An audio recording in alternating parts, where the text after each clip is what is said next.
माता रानी की भक्ति के लिए बहुत सारे साधक साधिकाएं अपने घर में या फिर अपने घर में स्थित छोटी सी मंदिर हो या बड़ा मंदिर हो, उसमें माता रानी की मूर्ति रखते हैं। मूर्ति शायद हो सकता है कि पत्थर का हो, मतलब पाषाण का मूर्ति हो, या फिर कोई धातु निर्मित मूर्ति हो, जैसे चांदी हो गया, पीतल हो गया, या फिर किसी भी प्रकार की अलग प्रकार की मूर्ति। अक्सर लोग जब घर में माता रानी की मूर्ति रखते हैं तो उसमें ये गलतियां, अगर कुछ गलतियां आप करते हैं तो हो सकता है आपको आने वाले समय में हानि हो सकता है। इसकी उदाहरण स्वरूप मैंने बहुत सारे लोगों को रखा है, देखा है, जिनको मैंने पूछा है कि क्या आपने जो ये मूर्ति जब रखे आपको कोई असुविधा हुई? क्योंकि आप देखे होंगे आपके आसपास में कुछ कुछ मंदिर होते हैं जिसमें जब आप जाते हैं तो बहुत सारे ऐसे छोटे छोटे मूर्ति, चाहे वो शालिग्राम शिला हो या फिर कुछ भी हो, ला के लोग रख देते हैं। क्योंकि वो तो ले आते हैं भक्ति करने के लिए, पर उसकी ऊर्जा जो है वो संभाल नहीं पाते हैं, या फिर उनके जीवन में कुछ ऐसी चीज़ घटित होता है जिसके वजह से वो मूर्ति नहीं रख पाते हैं। चलिए आज मैं माता रानी की जो है मूर्ति रखने में जो सावधानियां हैं उसके बारे में चर्चा करूंगा। पहली बात है कि मूर्ति जब आप घर में लाते हैं, सबसे बड़ी होता है प्राण प्रतिष्ठा विधि। किस विधि से प्राण प्रतिष्ठा हुआ है, ये सबसे बड़ा महत्वपूर्ण विषय होता है। पूरी एक इस प्रकार की चीज़ में सबसे ज़्यादा यही चीज़ मायने रखता है कि आप जो प्राण प्रतिष्ठा किए हैं वो क्या, किस विधि से किए हैं। देखिए, एक बात मैं कह देना चाहूँगा कि अगर आप मूर्ति में प्राण प्रतिष्ठा कर देते हैं, जैसे आपके परिवार में कोई सदस्य हैं उसी प्रकार से उनका ही आप जो है शास्त्रीय मत से अगर करते हैं तो उसी विधि से आप जो है ना उनकी सेवा करना चाहिए। कुछ लोग बोलेंगे माँ तो माँ होते हैं, हमने प्राण प्रतिष्ठा किया तो क्या है। देखिए, एक बात, ये आपका और माँ का भक्ति के भी संबंध है, ठीक है, वो है। लेकिन मूर्ति जब प्रतिष्ठा करते हैं, माँ केवल अकेले नहीं रहती, विभिन्न प्रकार की एनर्जी भी माँ के साथ रहते हैं, जो कि आपकी सुरक्षा के लिए ये सदैव तत्पर रहते हैं। आप सोचिए, आप घर में होंगे, कोई व्यक्ति आपको निमंत्रण किया है, आप अपने माता के साथ उनके घर गए हैं, और वो जो व्यक्ति आपकी माता को खाने के लिए नहीं दे रहा है और आपकी माता भूखी रह रहे हैं, आपकी माता को नहाने के लिए भी मना किया गया, आपकी माता को कुछ अर्पित करने के लिए मना गया है, एक साधारण जीवन में सोचिए, तो आपको कैसे लगेगा, आपको कैसे, क्या हो सकता है। और साथ ही साथ माता रानी के साथ उनके भैरव भी होते हैं, हनुमान बाबा होते हैं, तो बहुत सारे ऐसे जो एक परेशानियां आ जाते हैं जिसके वजह से आपको आने वाले समय में बहुत असुविधा हो सकती है। इसीलिए अगर कोई पंडित जी के द्वारा, कोई सिद्ध के द्वारा, कोई किसी के द्वारा अगर आप मूर्ति प्राण प्रतिष्ठा करवाएं, सबसे पहला आपका कर्तव्य यही होता है कि उनसे प्राण प्रतिष्ठा की जो वास्तविक प्राण प्रतिष्ठा होने के बाद जो नियम है उनसे वो पूछ लीजिए कि मैं इस नियम से करने वाला हूँ या फिर वाली हूँ, तो क्या ये करना उचित है। अगर सूतक होता है, कुछ होता है, तो उसमें कैसे पूजन होगा, क्या कोई पंडित जी के द्वारा पूजन किया जाएगा, क्या मुझे डेली ये नैवेद्य देने पड़ेगा। देखिए, एक होता है एक संबंध का, एक रिश्ता का, एक होता है माता पुत्र या फिर माता पुत्री का एक संपर्क का। जैसी आप अपनी घर में सेवा कर रहे हैं उसी हिसाब से आप सेवा करना जरूरी है। जैसे शास्त्र आप मान के सोचिए, किसी को आप एक साधारण में सोचिए, किसी को आप बुलाते हैं कि चलिए हमारे यहाँ पे रहिए, हमारे ऊपर कृपा करिए, मैं आपकी सेवा। ऐसा नहीं कि आप अगर प्रसाद नहीं देंगे तो वैसे है, वो हम मनुष्य हैं तो भगवान के लिए क्या ही असंभव है। लेकिन एक संपर्क होता है, एक अनुशासन होता है, उस अनुशासन में नहीं रहेंगे तो आपको बहुत सारे प्रॉब्लम हो सकते हैं। दूसरी बात है, कुछ लोग भाव से रखते हैं मूर्ति।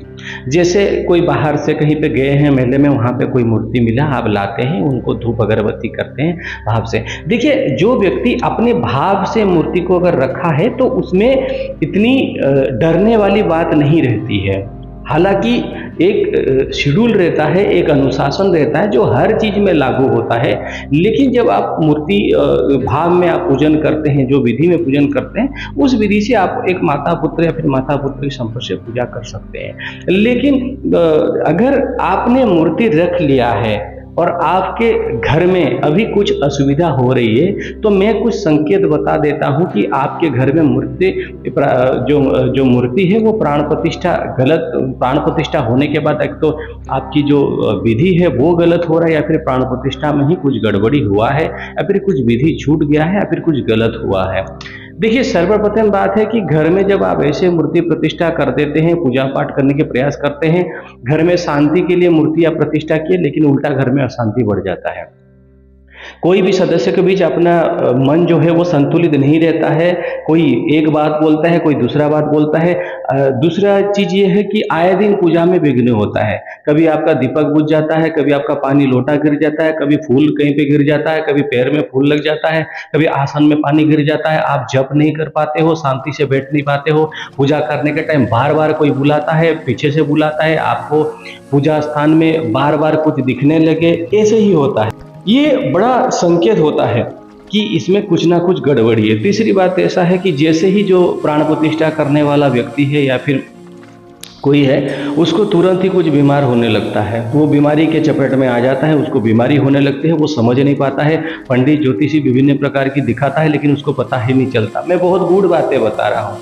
अगर वीडियो देखकर, कहीं पुस्तक से पढ़कर, शास्त्र से देखकर अगर कर्मकांड जैसे बताता तो मैं आपको डेली मंत्र उच्चारण करके बताता, व्यूज पाने के लिए बताता। लेकिन मैं जो बताता हूँ आज के समय में लोग उसको उचित समझे, उसको करें, ठीक करें।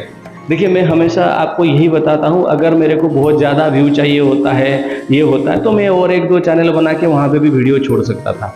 लेकिन यहाँ पे 100 देखिए, 150 देखिए, 200 लोग देखिए, 500 देखिए, लेकिन वो उचित रूप में चीज़ को समझे और कार्य करने का प्रयास करे, तभी जाकर मुझे लगेगा कि मैंने अपने बहुमूल्य समय से जो आप लोगों को समय दिया है उसमें मेरा सार्थकता हुआ है। तो ये चीज़ होता है कि बीमारी के चपेट में आ जाता है। एक पॉइंट देखिए कि उसमें पैसा टिकता नहीं है। पहली बात है, आपकी जो तत्व है वो बार बार ऐसे होता है कि उसमें पैसा टिकने वाला नहीं होता है। आज आपको ये लगता है कि हमने पैसा अर्जित किया, इतना आया, फिर कहाँ चला गया पता नहीं। आए दिन ऐसे होता है, आपका संचय जो चीज़ होता है वो बिल्कुल भी हो नहीं पाता है। ये कारण है, इसके लिए बहुत दूसरे फैक्टर भी है, लेकिन ये तुरंत ही जब आप मूर्ति प्राण प्रतिष्ठा करके उनकी सेवा करने लग जाते हैं, उसके बाद जो ऐसे होता है, ये एक बड़ा चीज़ है। और दूसरी चीज़ है, एक सबसे एक आखिर में मुख्य जो होता है, आपकी कोई भी साधना, कोई भी पूजा पाठ आप संपूर्ण नहीं कर पाते होंगे, आपको आए दिन परेशानी होता होगा। अगर आप इन चीज़ों पर अगर ध्यान नहीं देंगे, आगे ये चीज़ बढ़ता चला जाएगा। अंतिम में क्या होगा, जैसे लोग ऐसे करके लेके बाहर किसी मूर्ति को रख देते हैं, कहीं पे और कर देते हैं, ऐसे कर देते हैं। और सबसे बड़ी बात है, आजकल मैं देख रहा हूँ बहुत सारे लोग मूर्ति जागृत करके भी देते हैं लोगों को। इसके बारे में अलग वीडियो में बताऊँगा कि क्या होता है, बड़ा रहस्य। लेकिन ये 5 अगर संकेत मिल रहे हैं मूर्ति प्राण प्रतिष्ठा करने के बाद, तो सावधान हो जाइए। कहीं ना कहीं प्राण प्रतिष्ठा के बाद आपके वो प्राण प्रतिष्ठा सही नहीं है, या फिर आपका विधि उचित नहीं कर रहे हैं, पूजा ठीक से नहीं कर पा रहे हैं, गलत विधि कर रहे हैं, इसके वजह से ये परेशानी हो रहा है। और देखिए, ये एक ऐसा चीज है, अभी आप बोलेंगे आपने तो बता दिया, लेकिन इसका समाधान बताइए। इसकी जो समाधान है ना, इसकी समाधान डायरेक्ट कर्म पर हस्तक्षेप करना जैसा ही होगा। मैं बताता हूं, देखिए, आपने ऐसे ही कर्म किया, आपने चीज को उल्टा किया, आप लाए, नहाते नहीं हो, घर साफ करते नहीं हो, धूप बत्ती करते नहीं हो, प्रसाद देते नहीं हो, और ऊपर से और किसी को ये इंतजार में रहते हो कोई आपको उद्धार करे। देखिए, एक संकेत दे सकता हूं, जिसने गलती किया है वही सुधार सकता है। गलती चाहे प्राण प्रतिष्ठा के माध्यम से हुआ है, किसी माध्यम से हुआ है, गलती को सुधारने के लिए आपको रूट को जानना पड़ेगा। क्या मैं इस सेवा को, इस मूर्ति की सेवा के लिए मैं वास्तविक में तैयार हूं, मेरे में इतना समर्थ है कि मैं ये कर पाऊं, ऐसे करना जरूरी है, ऐसे करने से मेरे को कुछ लाभ मिलेगा। ऐसे बहुत सारे बात सोचने के बाद आप निश्चित करिए कि आप जो कर रहे हैं वो सही कर रहे हैं या फिर गलत कर रहे हैं। अगर गलत कर रहे हैं उसको सुधारने की प्रयास करिए, वरना आगे ये समस्या बढ़ती जाएगी और आप अपने से जानने का प्रयास करिए। मेरे पास ऐसे बहुत सारे केस आते हैं, लेकिन मैं किसी भी केस को हल नहीं करता हूँ, सीधा मना करता हूँ। मैं बोलता हूँ अगर आपको कोई दूसरा कर पाते हो करिए, क्योंकि मुझे इसके पीछे एक बहुत बड़ा कर्म का रहस्य है, जो कि मैं एक वीडियो बना के जरूर बोलूँगा अगर बाबा की अनुमति हुई तो। इस लाइन को समझिएगा, क्योंकि इस लाइन में ऐसे कुछ गूढ़ रहस्य छुपा है जो मैं बाबा की अनुमति लेके बोलूँगा, ये मैं बता रहा हूँ। तो जिन लोगों को ये संकेत मिल रहा है हो जाए सावधान, पुनर्बार गलती सुधार लीजिए, वरना आगे चलकर जो संकट आ सकता है जिसको आप समझ नहीं पाएंगे। जय माता दी।